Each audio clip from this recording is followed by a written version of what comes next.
This was the game, man. This was the game that the Houston Texans needed to win to get back into the win column, to get back to the notion that they could compete against the great teams of the NFL, like who the Tennessee Titans are. And you know what screwed us up at the end? The thing that Bill O'Brien refused to fix, refused to help. We're going to discuss it next. Your Houston Texans, my Houston Texans, are now 1-5. Our season is probably over. We're going to discuss it next. Is there hope? Let's cue the intro. It's the city of the dream team. Hakeem, two-ring, Beyonce, yeah, me. And I remember hot summer, hot winter. I couldn't fight, so the block. Hello, everybody. Welcome back to the 713 Houston Sports. It's Mr. 713.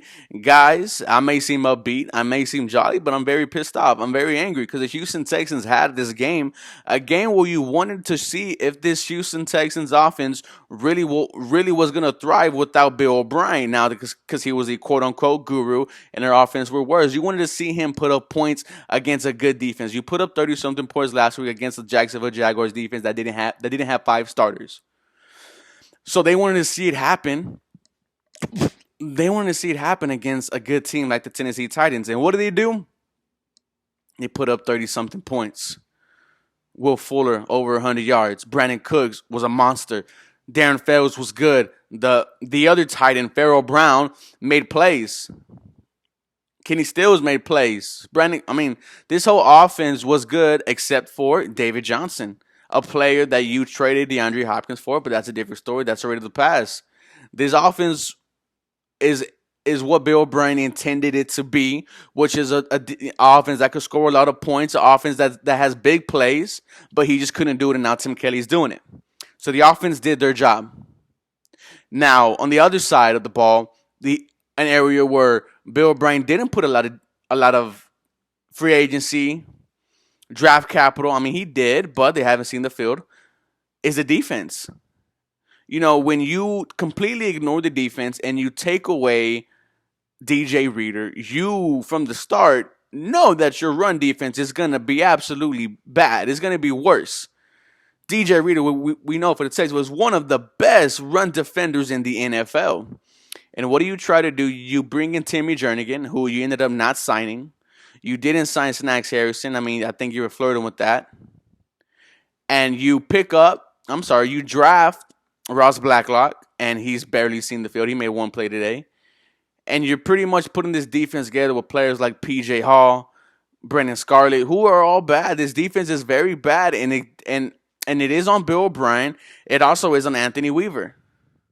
And Anthony Weaver is, kind of in a messed up situation where he's coaching with what he has.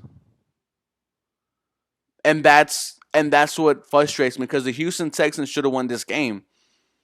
DJ Reader, if he's here, the Houston Texans probably win this game.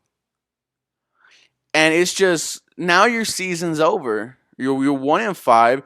You're going to play against a hot quarterback, maybe one of the hottest teams in the NFL, and then you're going to go against a running back in Eric Jones, who's been playing phenomenal this year. And the sad thing is you can't even try to tank. You have no draft picks. You don't have a first. You don't have a second. So now you're in this position where you have no choice but to try to win. And I'm not saying the Houston Texans can't go on a run. They definitely can. But it's just a sad situation where the Houston Texans finally compete against a great team. And I don't want to hear nothing about the Tennessee Titans. They are a great team. They're 5-0. But we went toe-to-toe with them. The offense put up numbers. Tim Kelly was an absolute genius. And, Romeo Crennel, a lot of people are going to dog him for that call, for not, for kicking the extra point, not just going for 2. I don't mind the call. You go for the dagger. You go for, to win the game. And it just didn't fall in your favor. When Deshaun Watson lost the coin toss, you knew the Houston Texans were going to lose. You saw him scream. Like, The Houston Texans are in a rough situation. Can they turn it around? Only time will tell. I love the way this offense is playing these past 2 games, putting up over 30, 30 points a game with horrible play at the running back position. But somebody needs to come in at the defensive side, and you have to bring somebody in who you could pray help and make this team better if you want to have a push towards, making the playoffs. If you want to even try to make the playoffs. But we are now 1-5 or 1-4, 1-5. Houston Texans, H-Town till we drown.